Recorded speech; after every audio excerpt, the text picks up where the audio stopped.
ತಮ್ಮ ಜೀವನದ ಉದ್ದಕ್ಕೂ ಸಮಾಜ ಸೇವೆ ಮಾಡುತ್ತಾ ಬಂದಂಥ ಡಾಕ್ಟರ್ ಕೆ. ವಿ. ಶ್ರೀನಿವಾಸ್ ಅವರು ಜಿಲ್ಲೆ ಕಂಡ ಅಪ್ರತಿಮ ವೈದ್ಯರು ಹಾಗೂ ಸಮಾಜ ಸೇವಕರು ಎಂದು ಮಕ್ಕಳು ಸಾಹಿತ್ಯ ಪರಿಷತ್ ಅಧ್ಯಕ್ಷ ಎಚ್. ಆರ್. ಧನ್ಯಕುಮಾರ್ ಹೇಳಿದರು. ಪಾಂಡುಪುರ ಪಟ್ಟಣದ ಹಾರೋಳಿ ಗ್ರಾಮದ ಸರ್ಕಾರಿ ಹಿರಿಯ ಪ್ರಾಥಮಿಕ ಶಾಲೆಯಲ್ಲಿ ಸಮಾಜ ಸೇವಕ ವೈದ್ಯರಾದ ಡಾಕ್ಟರ್ ಕೆ. ವಿ. ಶ್ರೀನಿವಾಸ್ ಅವರ ಸವಿನೆನಪಿಗಾಗಿ ಶಾಲಾ ಮಕ್ಕಳಿಗೆ ಇಂಗ್ಲಿಷ್ ನಿಘಂಟು ವಿತರಣೆ ಕಾರ್ಯಕ್ರಮದಲ್ಲಿ ಅವರು ಮಾತನಾಡಿದರು.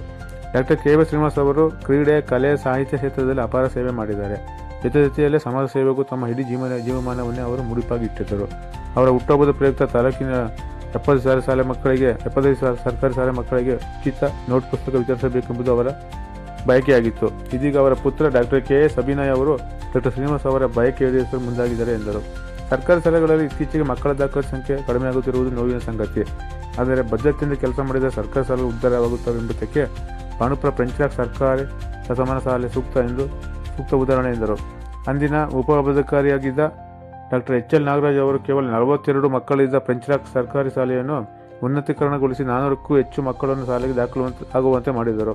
ಬಳಿಕ ಫ್ರೆಂಚ್ಲಾಕ್ ಶಾಲೆಗೆ ರಾಜ್ಯ ಮಟ್ಟದ ಅತ್ಯುತ್ತಮ STFC ಪ್ರಶಸ್ತಿ ಕೂಡ ಲಭಿಸಿತು. ಜೊತೆಗೆ ಹಲವಾರು ದಾನಿಗಳು ಶಾಲೆಯ ನೆರವಿಗೆ ಧಾವಿಸಿದರು ಎಂದು ಅವರು ಸ್ಮರಿಸಿದರು. ಕ್ಷೇತ್ರ ಶಿಕ್ಷಣಾಧಿಕಾರಿ ಧರ್ಮಶೆಟ್ಟಿ ಮಾತನಾಡಿ, ಪಾಂಡುಪುರ ತಾಲೂಕಿನಲ್ಲಿ ಒಟ್ಟು 9672 ಮಕ್ಕಳು ಸರ್ಕಾರಿ ಶಾಲೆಯಲ್ಲಿ ವಿದ್ಯಾಭ್ಯಾಸ ಮಾಡುತ್ತಿದ್ದಾರೆ. Doctor K. ವಿ. ಶ್ರೀನಿವಾಸ್ ಅವರ ಪುತ್ರ ಡಾಕ್ಟರ್ ಕೆ. ಎಸ್. ಅಭಿನಯ್ ಅವರು 75 ಶಾಲೆ ಮಕ್ಕಳಿಗೆ ನೋಟ್ಬುಕ್ ಹಾಗೂ ಇಂಗ್ಲಿಷ್ ನಿಘಂಟು ವಿತರಿಸುತ್ತಿದ್ದು, ಇದರಿಂದ 40% ಮಕ್ಕಳಿಗೆ ಒಳ್ಳೆಯದಾಗುತ್ತದೆ. ಹೀಗಾಗಿ ಸರ್ಕಾರಿ ಶಾಲೆಗಳ ನೆರವಿಗೆ ಮತ್ತಷ್ಟು ದಾನಿಗಳು ನೆರವು ನೀಡುವ ಮೂಲಕ ಶಾಲೆ ಅಭಿವೃದ್ಧಿಗೆ ಕೈಜೋಡಿಸಬೇಕು ಎಂದು ಅವರು ಮನವಿ ಮಾಡಿದರು. ಈ ವೇಳೆ ವಕೀಲರ ಸಂಘದ ಕಾರ್ಯದರ್ಶಿ ಕೆ. ಎಸ್. ಮೋಹನ್ ಕುಮಾರ್, ದಂತ್ಯ ವೈದ್ಯ ಡಾಕ್ಟರ್ ಕೆ. ಎಸ್. ಅಭಿನಯ್ ಮಾತನಾಡಿದರು. ಕಾರ್ಯಕ್ರಮದಲ್ಲಿ ಪುಷ್ಪ ಶ್ರೀನಿವಾಸ್, ಹಾರೋಳಿ ಶಾಲೆ ಪ್ರಭಾರ ಮುಖ್ಯ ಶಿಕ್ಷಕ ಪುಟ್ಟರಾಜು, ಸಹ ಶಿಕ್ಷಕಿ ಪ್ರಭಾಮಣಿ ಸೇರಿದಂತೆ ಇತರರಿದ್ದರು. ಯಾರಿಗಾದ್ರೂ ಹುಷಾರಿಲ್ಲ ಅಂದರೆ ಫ್ರೀ ಟ್ರೀಟ್ಮೆಂಟ್ ಕೊಡೋದು. ಡಾಕ್ಟರ್ ಆಗಿದ್ರಲ್ಲ, ಯಾರಾದರೂ ಓದಕ್ಕೆ ಆಸಕ್ತಿ ಇದ್ದು ಅವ್ರಿಗೆ ಫೀಸ್ ಕಟ್ಟಕ್ಕೆ ದುಡ್ಡಿಲ್ಲ ಅಂದರೆ ಅವ್ರು ಫೀಸ್ ಕಟ್ಟೋದು, ಯಾವುದಾದ್ರೂ ನಾಟಕದ ತಂಡಗಳು ಬಂದರೆ ಊರಲ್ಲಿ ನಾಟಕ ಮಾಡಿಸೋದು, ಮತ್ತು ಸ್ಪೋರ್ಟ್ಸ್, ಎಸ್ಪೆಷಲಿ ಸ್ಪೋರ್ಟ್ಸ್ನ ಹೆಚ್ಚಾಗಿ ಮಕ್ಕಳಿಗೆ ಆಟ ಆಡಿಸ್ತೀವಿ. ದೊಡ್ಡ ಟೂರ್ನಮೆಂಟ್ಗಳು ಕರ್ಕೊಂಡು ಹೋಗ್ತೀವಿ ಹೊರಗಡೆ ಎಲ್ಲ. ಅವ್ರದ್ದು ಉದ್ದೇಶ ಇತ್ತು. ಅವ್ರಿಗೆ 75 ವರ್ಷ ಆಗಿತ್ತು. 75ನೇ ವರ್ಷದ ಹೋದ ವರ್ಷ ಬರ್ತಡೇ ಆಗಿತ್ತು. 75 ಸರ್ಕಾರಿ ಶಾಲೆಗಳಿಗೆ ಓದೋ ಮಕ್ಕಳುಗಳಿಗೆ ಉಚಿತವಾಗಿ ಈ ಥರದ್ದು ಡಿಕ್ಷನರಿಗಳು, ನೋಟ್ಬುಕ್ಕು, ಆ ಸ್ಕೂಲ್ ಮಕ್ಕಳಿಗೆ ಏನು ಅಗತ್ಯತೆ ಇದೆ ಆ ವಸ್ತುಗಳನ್ನು ಫ್ರೀಯಾಗಿ ಕೊಡಬೇಕು ಅಂತ ಉದ್ದೇಶ ಇಟ್ಕೊಂಡಿದ್ರು. ಒಂದು 2-3 ಶಾಲೆ ಕೊಟ್ಟಿದ್ರು. ಅಷ್ಟರಲ್ಲೇ ಅವರು ಆಕಸ್ಮಿಕವಾಗಿ ಸತ್ತೋಗ್ಬಿಟ್ರು.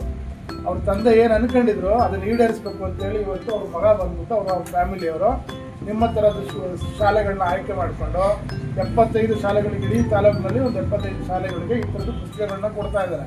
ಇದನ್ನು ತಗೊಂಡೋಗಿ ಮನೇಲಿ ಇಟ್ಕೋಬಾರದು. ಅವ್ರೇನು ಉದ್ದೇಶ ಇಟ್ಕೊಂಡಿದ್ರೆ ಅದು ಈಡೇರಬೇಕು ಅಂದ್ರೆ ನೀವೇನು ಮಾಡ್ಬೇಕು? ಇದನ್ನು ಓದಬೇಕು, ಚೆನ್ನಾಗಿ ಓದಿ. ನೀವು ದೊಡ್ಡವರಾಗಿ ನೀವು 10 ರೂಪಾಯಿ ದುಡಿದ್ರೆ 1 ರೂಪಾಯಿ ಈ ಥರ ಸೋಷಿಯಲ್ ಸರ್ವಿಸ್ ಮಾಡಬೇಕು. ಅರ್ಥ ಆಯ್ತಾ? ಮಾಡ್ತೀರಾ? Very good. ಈ ಒಂದು ವೇದಿಕೆಯಲ್ಲಿ ವಾಸ್ತವಿಕ ನುಡಿಲಿಕ್ಕೆ ಅವಕಾಶ ಮಾಡಿಕೊಂಡು ತಮ್ಮೆಲ್ಲರಿಗೂ ಒಂದಿಸ್ತಾ ನಾನು ಮಾತನಾಡ್ತೀನಿ. ಇದರ ಒಂದಷ್ಟು ಸವಲತ್ತುಗಳು ಸಿಗ್ತವೆ ಅಂತ ಅನಿಸ್ತದೆ. ಮತ್ತು ಎಲ್ಲ ಶಿಕ್ಷಕರಿಗೆ ಪೂರಕವಾಗಿ ಅಥವಾ ಇಡೀ ಶಿಕ್ಷಣ ವ್ಯವಸ್ಥೆಯನ್ನು ಸರಿದಾರಿಗೆ ಕೊಂಡೊಯ್ಯುವಂಥ BO ಸರ್ರು ಸಿಕ್ಕಿದ್ದಾರೆ. ಸೊ ಇಂಥವನ್ನೆಲ್ಲ ಬಳಸ್ಕೊಂಡ್ರೆ ಶಿಕ್ಷಕರು ಚೆನ್ನಾಗಿದ್ದರೆ ಸರ್ಕಾರಿ ಶಾಲೆಗಳ ಮಕ್ಕಳಿಗೆ ಒಂದಷ್ಟು ನೆರವು ಕೊಡೋಕ್ಕೆ ಒಂದಷ್ಟು ಒಳ್ಳೆಯ ಮನಸ್ಸುಗಳು ಕಾಯ್ತಾ ಇರ್ತವೆ. ಅವೆಲ್ಲವನ್ನು ಬಳಸ್ಕೊಂಡು ನೀವು ಬೆಳೀರಿ ಮತ್ತು ಎಲ್ಲರೂ ಉತ್ತಮ ಶಿಕ್ಷಣ ಪಡೀರಿ, ಉದ್ಯೋಗ ಗಳಿಸ್ಕೊಳ್ಳಿ. ಮತ್ತು ಹಾಗೆ ಮೋಹನ್ ಅವರು ಹೇಳಿದಂತೆ ನೀವೆಲ್ಲ ಒಂದು ಹಂತಕ್ಕೆ ತಲುಪಿದ ಮೇಲೆ ನಿಮ್ಮ ಸುತ್ತಮುತ್ತಲು ಊರಿಗೆ ಮತ್ತು ನಿಮ್ಮ ಸುತ್ತಮುತ್ತಲ ಯಾರು ಕಷ್ಟದಲ್ಲಿರ್ತಾರೆ ಅವ್ರಿಗೆ ನೆರವಾಗುವಂಥ ಒಂದು ಸಹಕಾರಿ ಗುಣವನ್ನು ಬೆಳೆಸ್ಕೊಡಿ ಅಂತ ಹೇಳಿ ನಾನು ನಂಬಿಸ್ತೀನಿ. ಜಕ್ಕಳ್ಳಿ ಕ್ರಾಸಿಂದ ಊರಿಗೆ ಅಲ್ಲಿಗೆ ನೋಡ್ಲಿಕ್ಕೆ ಬರ್ತಾ ಇದ್ರು. ನಾವು ಮಂಡ್ಯಕ್ಕೆ ನೋಡ್ಲಿಕ್ಕೆ ಹೋಗ್ತಾ ಇದ್ವಿ. ಈಗ ಯಾರು ಈಗ ಆಗಿದ್ದು ಅಂದಾಗ ಶ್ರೀನಿವಾಸ್ ಅಂತ ಅಂದರು. ಶ್ರೀನಿವಾಸ್ ಅವರು ನೋಡಿ, ಅವರ 75ನೇ ಜನ್ಮ ದಿನಾಚರಣೆ ಅಂಗವಾಗಿ ಆ ದಿನ ಅವರು ಘೋಷಣೆ ಮಾಡಲಿಕ್ಕೆ ಅವ್ರ ಮಗ ಆ ಕಾರ್ಯವನ್ನು ನಿರ್ವಹಿಸ್ತಿದ್ದಾರೆ. ನಮ್ಮಲ್ಲಿ 183 ಶಾಲೆಗಳು, ಸರ್ಕಾರಿ ಶಾಲೆಗಳಿದೆ. ಅಲ್ಲಿ 75 ಶಾಲೆಗಳಿಗೆ ಅವರು ಈ ಡಿಕ್ಷನರಿಯನ್ನು ವಿತರಣೆ ಮಾಡ್ತಾರೆ. ಅಷ್ಟೋ ಶಾಲೆಗಳಿಗೆ ನಮ್ಮ ಮಕ್ಕಳಿಗೆ ತುಂಬ ಅನುಕೂಲ ಆಗಿದೆ. ನಾನು ಶ್ರೀನಿವಾಸ್ ಅವರ ಬಗ್ಗೆ ಕೇಳಿದ್ದೀನಿ. ನಾನು ಆ ಭಾಗದಲ್ಲಿ ನನಗೆ ಎಣ್ಣೆಹೊಳೆ ಕಂಪಲ್ಲೆಲ್ಲ ಪರಿಚಯ ಇರಲ್ಲ. ಈಗ ಅವರೆಲ್ಲ ಹೇಳ್ತಾರೆ. ಅದೇ ಥರ ನಮ್ಮ ಮೋಹನ್ ಸರ್ ನನಗೆ ಪರಿಚಯ ಆಗಿದ್ದು ಒಂದೇ ದಿನ. ಅವರು ಹೊರಳು ಕಂಪನಿಯಲ್ಲಿ ಒಂದು ಕಾರ್ಯಕ್ರಮ ಹೋಗಿದ್ದು, ಅವರು ಪರಿಚಯ ಆಗಿದ್ದರು. ಅವರು ಕೂಡ ನಮ್ಮ ಸರ್ಕಾರಿ ಶಾಲೆಯ ಮಕ್ಕಳು ಬೆಳೀಬೇಕು, ಉಳಿಬೇಕು, ಅವ್ರ ಕಲಿಕೆ ಉತ್ತಮ ಹೋಗಬೇಕು ಅಂತೇಳಿ ಅವರಿಗೆ ಸಪೋರ್ಟನ್ನು, ಸಹಾಯವನ್ನು, ಮಾರ್ಗದರ್ಶನವನ್ನು ಮಾಡ್ತಾ ಬರ್ತಾ ಇದ್ದಾರೆ. ನಮ್ಮಲ್ಲಿ ಸರ್ಕಾರಿ ಶಾಲೆಯಲ್ಲಿ ಸುಮಾರು 9672 ವಿದ್ಯಾರ್ಥಿಗಳು ವ್ಯಾಸಂಗ ಮಾಡ್ತಾರೆ. ಈಗ ನಮ್ಮ ಪಾಂಡುಪುರ ತಾಲೂಕಿನ ಅರ್ಧ ಭಾಗ ಅಂದರೆ 40% ಶಾಲೆಗಳಿಗೆ ತಮ್ಮ ಸಹಾಯ ಸಿಕ್ಕಿದೆ. ಇದರಿಂದ ಮಕ್ಕಳಿಗೆ ಅನುಕೂಲ ಆಗುತ್ತೆ. ಇನ್ನೂ ದಾನಿಗಳಿಂದ ಹೆಚ್ಚು ಹೆಚ್ಚು ಅವಕಾಶ ಸಿಗಬೇಕು. ಅದು ಆ ಮೂಲಕ ಸಮಾಜಮುಖಿ ಕಾರ್ಯವನ್ನು ಎಲ್ಲರೂ ಕೂಡ ಮಾಡಲಿಕ್ಕೆ ಸಹಾಯ ತಮ್ಮಂಥವ್ರು ಮಾಡಬೇಕು. ಈ ಕಾರ್ಯವನ್ನು ನಮ್ಮ ಶ್ರೀನಿವಾಸ್ ಅವರ ಮಗ ಮತ್ತು ಮೇಡಮ್ ಅವರು ಮುಂದುವರಿಸ್ಕೊಂಡು ಹೋಗಲಿ, ನಮ್ಮ ಸರ್ಕಾರಿ ಶಾಲೆ ಮಕ್ಕಳಿಗೆ ಒಳ್ಳೆಯದಾಗಲಿ ಅಂತ ಹೇಳ್ತಾ ನಮ್ಮ ಮಾತಾಡಲಿಕ್ಕೆ ಅವಕಾಶವನ್ನು ಮಾಡಿಕೊಟ್ಟಂತ ಎಲ್ಲರಿಗೆ ವಂದನೆಗಳು.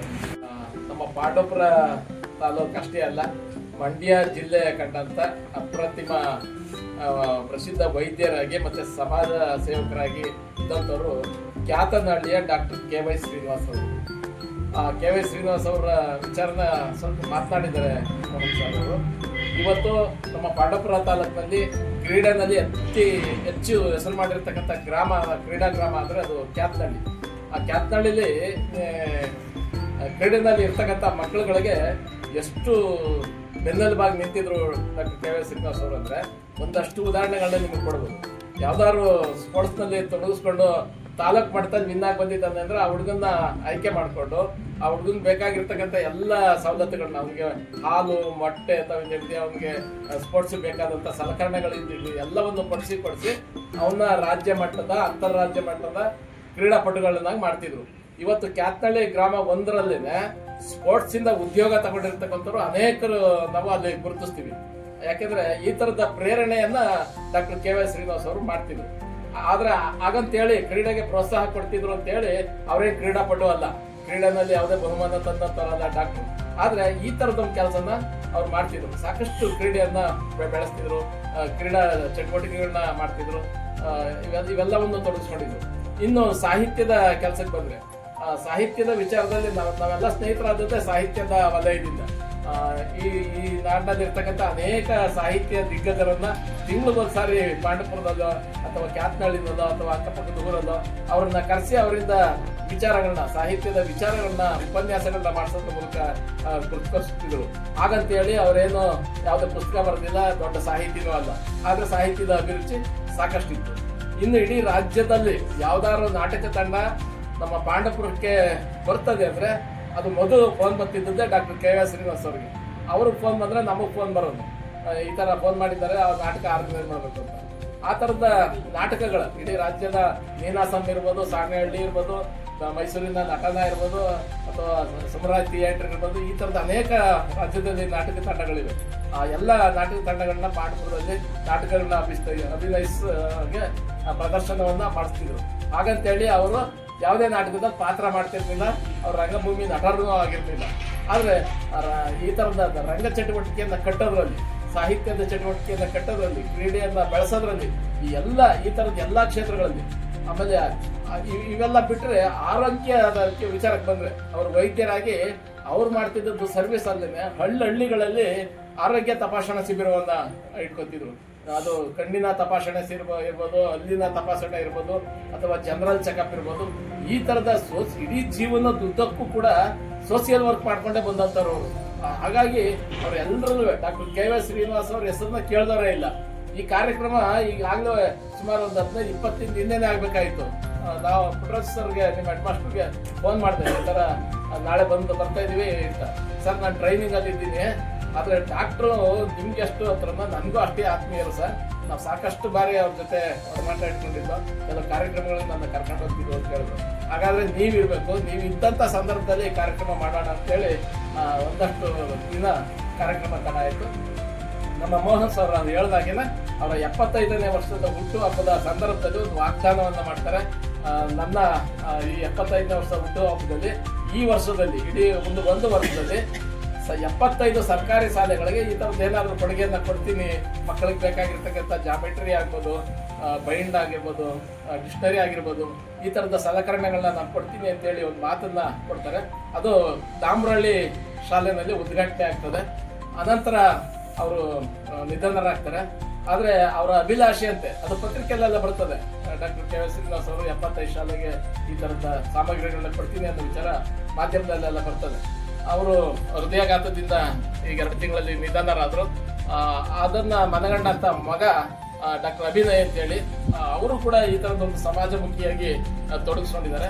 ನಮ್ಮ ಅಪ್ಪನ ಆಸೆ ಈಡೇರಿಸ್ಬೇಕು, ಅವ್ರ ಮನಸ್ಸಿನಲ್ಲಿ ನಾವು ಈಡೇರಿಸ್ಬೇಕು ಅಂತೇಳಿ ಈಗಾಗಲೇ 7-8 ಶಾಲೆಗಳಿಗೆ ಕೊಟ್ಟಿದ್ದೀವಿ. ಗಿರಿಯಾರಲ್ಲಿ ಶಾಲೆಗಾಗಿದೆ, ಚಲವರ್ಷನ್ ಕೊಪ್ಪಲಾಗಿದೆ, ಕ್ಯಾತ್ನಳ್ಳಿಲಾಗಿದೆ, ತಿಮ್ಮೂನ್ ಕೊಪ್ಪಲಾಗಿದೆ, TS ಛತ್ರ ಆಗಿದೆ. ಈ ಥರ ಇವತ್ತು ನಮ್ಮ ಹಾರೋಳ್ಳಿ ಗ್ರಾಮದಲ್ಲಿ ಏನಾಗ್ತಾ ಇದೆ, ಈ ಥರದ ಸಲಕರಣೆಗಳನ್ನ ಕೊಡ್ತಾ ಮಕ್ಕಳಲ್ಲಿ ಒಂದು ಉತ್ತೇಜನವನ್ನು ಕೊಡ್ತಾ ಬಂದಿದ್ದಾರೆ. ಇವತ್ತು ನಿಜ ಸರ್ಕಾರಿ ಶಾಲೆಗಳು ಹಾಜರಾತಿ ಕಡಿಮೆ ಆಗ್ತಾ ಇರ್ತಕ್ಕಂಥದ್ದು ನಾವೆಲ್ಲ ಕಡೆಗೂ ಗಮನಿಸ್ತಾ ಇದ್ದೀವಿ. ಆದರೆ ಒಂದು ಬದ್ಧತೆಯನ್ನ ಇಟ್ಕೊಂಡು ಒಂದು ಒಳ್ಳೆಯ ಕೆಲಸವನ್ನ ಮಾಡ್ತೀನಿ ಅಂದ್ರೆ ಅದನ್ನ ಮತ್ತಷ್ಟು ಬಲಪಡಿಸ್ಬೋದು ಅನ್ನೋದಕ್ಕೆ ಉದಾಹರಣೆ ಪಾಂಡಪುರದ ಫ್ರೆಂಚ್ ರಾಕ್ ಶಾಲೆ. ಇವೆಲ್ಲ ಫ್ರೆಂಚ್ ರಾಕ್ ಶಾಲೆ ಹೆಸರು ಕೇಳಿದ್ದೀರಾ? ಅದು ಕೂಡ ಸರ್ಕಾರಿ ಶಾಲೆನೆ. ಫ್ರೆಂಚ್ ರಾಕ್ ಶಾಲೆ ಅಂತ ಇಟ್ಟದ್ದು ಈಗೊಂದು 5-6 ವರ್ಷದ ಈಚೆಗೆ ನಮ್ಮಲ್ಲೊಬ್ಬರು ಅಧಿಕಾರಿ ಇದ್ರು, ಡಾಕ್ಟರ್ HL ನಾಗರಾಜು ಅಂತ ಹೇಳಿ ನಮ್ಮ ಉಪವಿಭಾಗಾಧಿಕಾರಿಗಳಾಗಿದ್ರು. ಅವರು ಇಲ್ಲಿ ಪಾಂಡಪುರದಲ್ಲಿ ಕೆಲಸ ಮಾಡುವಂಥ ಸಂದರ್ಭದಲ್ಲಿ ನಮ್ಮೆಲ್ಲರನ್ನು ಗುರುತಿಸಿ ಈ ಥರದ ಸಮಾಜಮುಖಿ ಕೆಲಸ ಮಾಡ್ತಕ್ಕಂಥ ಕೆಲವು ಸ್ನೇಹಿತರನ್ನ ಗುರುತಿಸಿ ನಾನೊಂದು ಸರ್ಕಾರಿ ಶಾಲೆಯನ್ನ ದತ್ತು ತಗೊಂಡು ಅದನ್ನು ಬೆಳೆಸ್ಬೇಕು, ಏನು ಮಾಡೋದು ಅಂತ ಕೇಳಿದ್ರು. ಆಗ ನಾವು ಸಜೆಷನ್ ಕೊಟ್ಟದ್ದೆ ಈ ಫ್ರೆಂಚ್ ರಾಕ್ ಶಾಲೆ. ಯಾಕೆಂದ್ರೆ ಆ ಶಾಲೆ ಇಡೀ ಪಾಂಡಪುರಕ್ಕೆ ಸುತ್ತಮುತ್ತಲ ಹಳ್ಳಿಗೆ ಇದ್ದಂಥ ಒಂದೇ ಒಂದು ಶಾಲೆ. ಆ ಶಾಲೆನಲ್ಲಿ ಇವತ್ತು ದೊಡ್ಡ ದೊಡ್ಡ ವಿದ್ಯಾವಂತರಾಗಿರೋದನ್ನ ನಾವು ಗುರುತಿಸ್ತೀವಿ.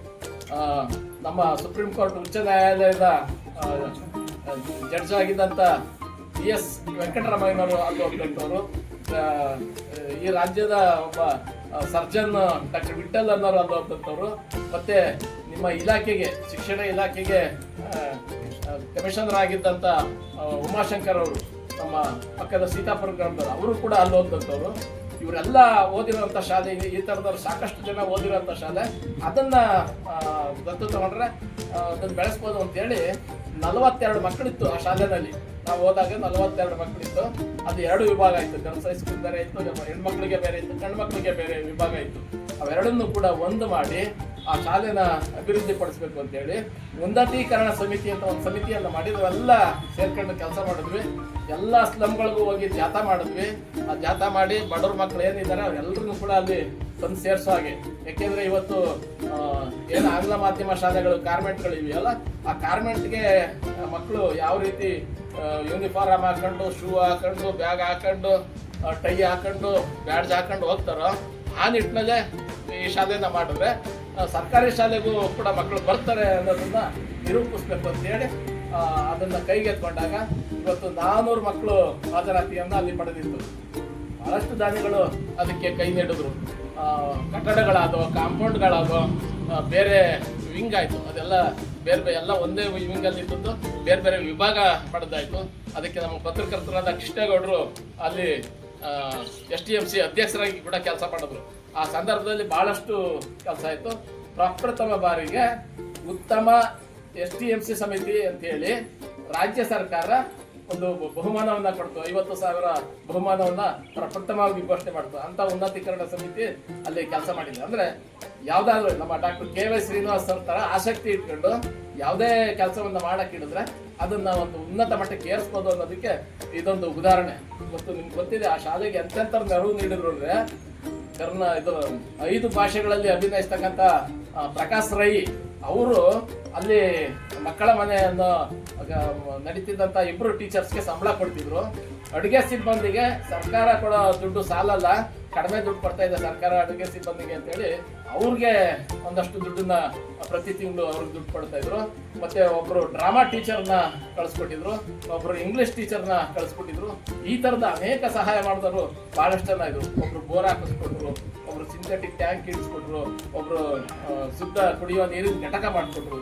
ಈ ತರದ ಎಲ್ಲ ಕೆಲಸವನ್ನ ಮಾಡಿ ಇವತ್ತು ಅಲ್ಲಿ ಏನು ದಾಸೋಹ ಭವನ ಇದೆ, ಆ ದಾಸೋಹ ಭವನವನ್ನ ಆ ಶಾಲೆಯ ಹಳೆ ವಿದ್ಯಾರ್ಥಿ ಆಗಿದ್ದ ಉಮಾಶಂಕರ್ ಅವ್ರನ್ನ ಹೋಗಿ ಕೇಳ್ಕೊಂಡಾಗ ಆ ಭವನವನ್ನ ಕಟ್ಟಿಸ್ಕೊಟ್ರು. ಭಾರತ್ ಪೆಟ್ರೋಲಿಯಂ ಕಂಪ್ನಿ ಕಡೆಯಿಂದ ಅದನ್ನ ಕಟ್ಟಿಸ್ಕೊಟ್ರು. ಈ ತರದ ಸರ್ಕಾರಿ ಶಾಲೆಗಳು ಇವತ್ತು ಉಳಿಬೇಕು ಅಂದ್ರೆ ಅಲ್ಲಿಯ ಸ್ಥಳೀಯವಾಗಿ ಒಂದಷ್ಟು ಜನ ಒಳ್ಳೆಯ ಕೆಲಸಗಳನ್ನ ಮಾಡಿದ್ರೆ ಆ ಥರದ ಶಾಲೆ ಉಳಿತವೆ. ಇವತ್ತು ನಮ್ಮ ಪಕ್ಕದಲ್ಲೇ ಡೌನ್ ಇಳಿದ್ರೆ ಪಾಂಡಪುರ ಸಿಗುತ್ತೆ, ಅಲ್ಲಿಗೆ ಹೆಚ್ಚು ಮಕ್ಕಳು ಅಲ್ಲಿ ಹೋಗ್ತಾರೆ. ಅಂತ ನಡುವೆನೂ ಇಷ್ಟು ಮಕ್ಕಳನ್ನ ನಾವು ಇಲ್ಲಿ ಉಳಿಸ್ಕೊಂಡಿದ್ವಿ ಅಂದ್ರೆ ಅದು ನಮ್ಮ ಶಿಕ್ಷಕರಲ್ಲಿರ್ತಕ್ಕಂಥ ಒಂದು ಬದ್ಧತೆ, ಕಾಳಜಿ. ಹಿಂದೆ ಇದ್ದಂಥ ನಮ್ಮ ಚಿದಾನಂದ ಮಾಸ್ಟ್ರು ಮತ್ತೆ ಬಂದಂಥ ಪುಟ್ಟರಾಜು ಸರ್ ಅವರು, ನಮ್ಮ ಮೇಡಮ್ ಇವರೆಲ್ಲರೂ ಕೂಡ ಪ್ರತಿದಿನ ಇಲ್ಲಿ ಹಾಜರಾತಿನ ಕಡಿಮೆ ಆಗಬಾರ್ದು ಅಂತೇಳಿ ಮನೆಗೆ ಹೋಗಿ ಹಾಜರಾತಿನ ಮಾಡ್ತಾ ಇದ್ದಾರೆ. ನಾನು ಈಗಾಗಲೇ ಡಾಕ್ಟರ್ ಜೊತೆ ಅನೇಕ ಶಾಲೆಗಳಿಗೆ ಹೋಗ್ತೀನಿ, ಮತ್ತೆ ಬೇರೆ ನನ್ನ ಮಕ್ಕಳ ಸಾಹಿತ್ಯ ಪರಿಷತ್ ಅಧ್ಯಕ್ಷ ಆಗಿರೋದ್ರಿಂದ ಬೇರೆ ಬೇರೆ ಶಾಲೆಗಳಿಗೆ ಹೋಗ್ತೀನಿ. ಇವತ್ತು ಉದಾಹರಣೆಗೆ ಹೇಳಿದ್ರೆ 6 ಗ್ರಾಮದಲ್ಲಿ ಪುಸ್ತಕ ಕೊಡೋಣ ಅಂತಂದ್ರೆ ಅಲ್ಲಿರೋದೇ 9 ಮಕ್ಕಳು. ಈ ಥರದ ಸಂಖ್ಯೆ ಬಹಳಷ್ಟು ಸ್ಕೂಲ್ಗಳಲ್ಲಿ ನಾವು ನೋಡ್ತೀವಿ. ಆದರೆ ನಮ್ಮ ಶಾಲೆಯಲ್ಲಿ ಇಷ್ಟಾದರೂ ಅದು ಕೂಡ ಉಳಿಸ್ಕೊಂಡಿದ್ದೀವಿ. ಹಾಗಾಗಿ ಒಂದಷ್ಟು ಒಳ್ಳೆಯ ಕೆಲಸಗಳನ್ನ ನಾವೆಲ್ಲ ಮಾಡೋಣ. ಇವತ್ತು KV ಶ್ರೀನಿವಾಸ್ ಅವರ ನೆನಪಾರ್ಥವಾಗಿ ಅವರು ವೆಂಕಟೇಗೌಡ ಸೇವಾ ಸಮಿತಿ ಅಂತ ಮಾಡಿಕೊಂಡು ಈ ಥರದ ಅನೇಕ ಸಮಾಜಮುಖಿ ಕೆಲಸಗಳನ್ನ ಮಾಡ್ತಿದ್ರು. ಆ ನಿಟ್ಟಿನಲ್ಲಿ ಇವತ್ತು ಡಾಕ್ಟರ್ ಅಭಿನಯ್ ಅವರು ನಿಮಗೆ ಏನು 5, 6, 7ನೇ ತರಗತಿ ಮಕ್ಕಳುಗಳಿಗೆ ಇವತ್ತು ಡಿಕ್ಷನರಿಯನ್ನು ಕೊಡ್ತಾ ಇದ್ದಾರೆ.